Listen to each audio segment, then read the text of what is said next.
Good day, sir. I'm here to report about our project called the Pressure Feed Fuel System. What is Pressure Feed Fuel System? A pressure feed fuel system is a type of delivery system used in various types of aircrafts. This system uses a pump to supply fuel under pressure from the fuel tanks to the engine. This ensures reliable and steady flow of fuel.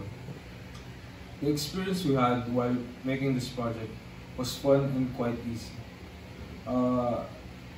Each of us planned everything.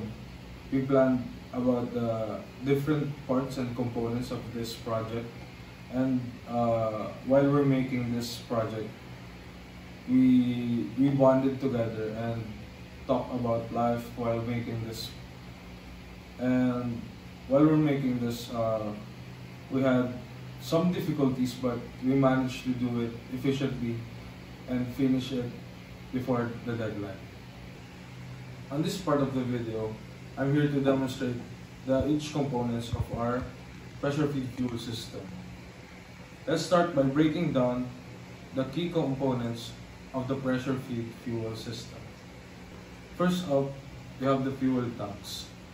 Fuel tanks are used for storing fuels in the aircraft. Second, the selector valve.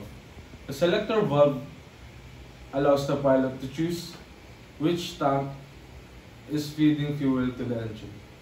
Third one, the strainer, or known as fuel filters.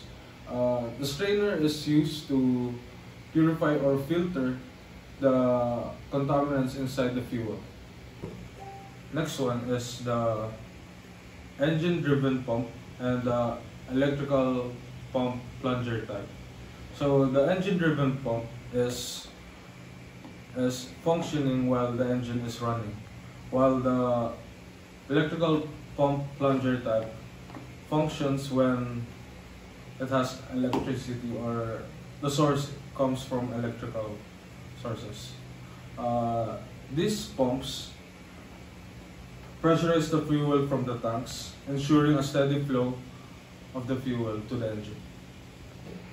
Next, we proceed to the carburetor. The carburetor is one who is responsible for the fuel and air mixture to happen. Last one is the primer. The primer injects vaporized fuel directly into one or more of the engine's cylinder or induction manifold to aid in starting.